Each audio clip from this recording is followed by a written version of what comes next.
Hello again, I'm Tripp Rogers, and this is Tripp's Take. Boy, we got lots of sports to talk about. April is one of the best months for sports. Start of baseball, March Madness. You've got the Masters, and the day this podcast drops, it is round one of the Masters. But let us go back a little bit. Now, one of the things that I have been, I wouldn't say accused of, but I have been proud that throughout my broadcasting career, I have pushed and supported women's athletics, girls basketball, women's basketball. In college, I got into a fight with the basketball coach. She was upset at my commentary, but one of the comments, and I think it was a compliment by the head of our television department, said, "Listen, Tripp pushes for you. Without him, you wouldn't have half the coverage you get." But that was a different time, different place. But I've always been supportive. I was a softball coach in college and also after college, and I enjoyed softball. I mean, softball was a great stepping stone for me. I learned from one of the best coaches in New Jersey ever, Ray Vandermeer, who went to Seton Hall and coached there and was very lauded coach there.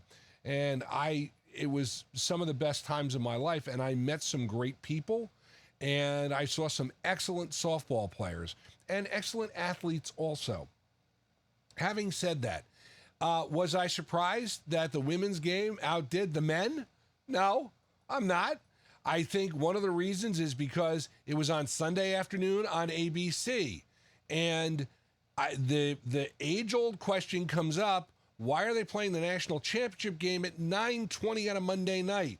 Game does not get over till 11, and by the time you do the post-game interviews, you don't see one shining moment till about 11:30. And this is really born to light because of the ratings difference this year.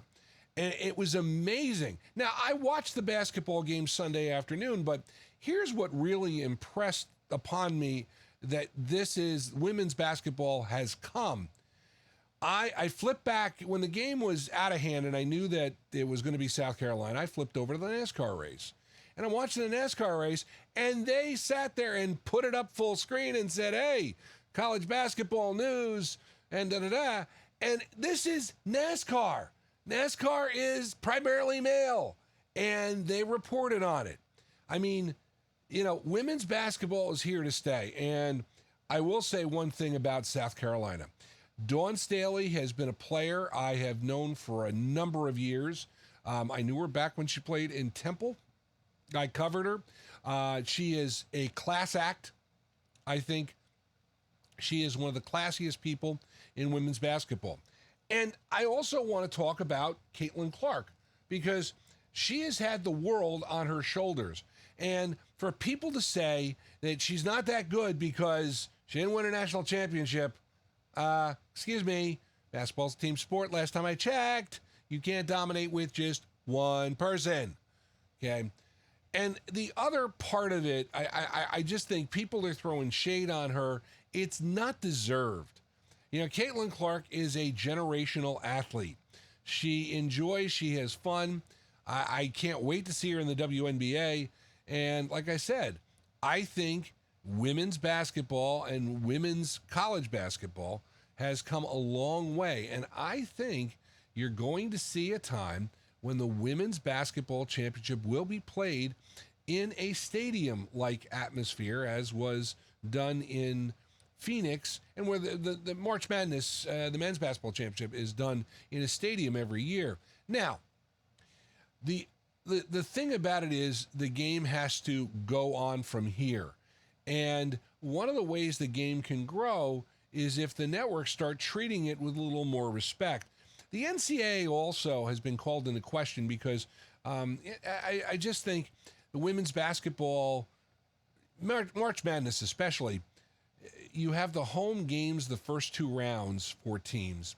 And I just think they need to kind of change that. And, of course, this year they had, the Elite Eight, the Sweet 16 and Elite Eight games were at two sites till you got to the Final Four. And I really think it's time for the women's tournament to stand on its own. Now, is it going to outdraw the men's tournament every year? I don't think so. But I think it's a good start, and I think it's a different game than what the men's is, and I think that's one of the parts of it that I found very fascinating. So hats off to South Carolina, and hats off to Caitlin Clark, and we will see what happens. That'll be a story we'll be following throughout the year. All right, onward to the Masters. I mean, there is one golf tournament that everybody watches, and if Tiger Woods is involved, everybody watches.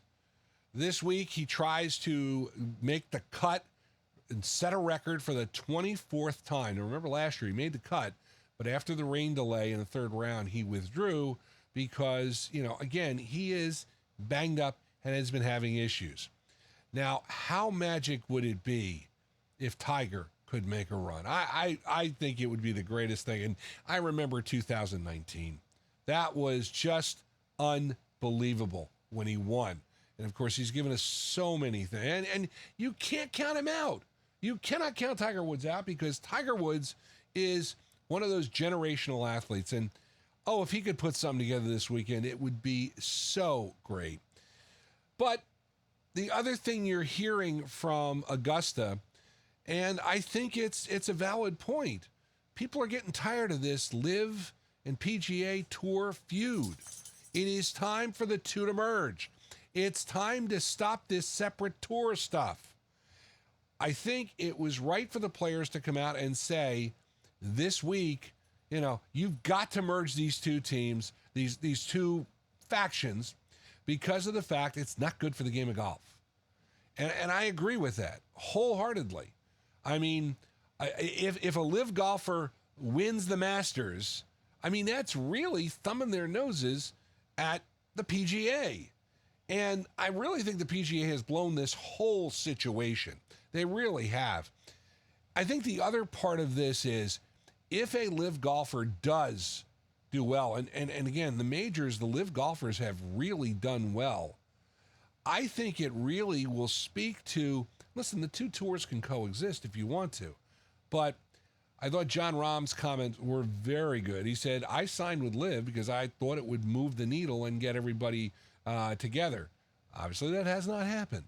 But I think golf needs to really think about getting it together because this is something that just doesn't work. And that is Tripp's Take for April 11th, 2024. I'd love to hear your comments and questions about Tripp Takes. Please feel free to email me, trippstake@gmail.com. It is the month of April, which means the NFL draft is not too far away. And that means the Hall of Famer Mike Scheck and I will have another edition of the Fantasy Sultans. Get you pumped up for the draft. We'll have that for you coming up next week. And you can find it on Spotify for podcasters and YouTube, just as you can find this quality program, quote unquote. Love the music of the 60s, 70s, and 80s. Check out WTRSradio.com online. And, I want to make a plug here, throw a shameless plug in, because next week I'm going to be heading up to my alma mater, Ashland College, Ashland University, and I'll be participating in Vinylthon. There'll be a 6-hour broadcast on Saturday night, the 20th, and a number of alumni will be on that, and I will be one of them too. And for a sneak preview, check out Phil's Tracks. That's available on Spotify. There is a special show that includes a lot of us who are going to be doing the Vinylthon and that broadcast, and I'm on that one too. And we've been on Phil's Tracks a couple of times, and Phil does a great job with that. And you can check that out. It's available exclusively on Spotify. You can also find out more about it on Facebook. Just do a search for Phil's Tracks. Thank you very much for joining me. For now, I'm Tripp Rogers. Make it a great one.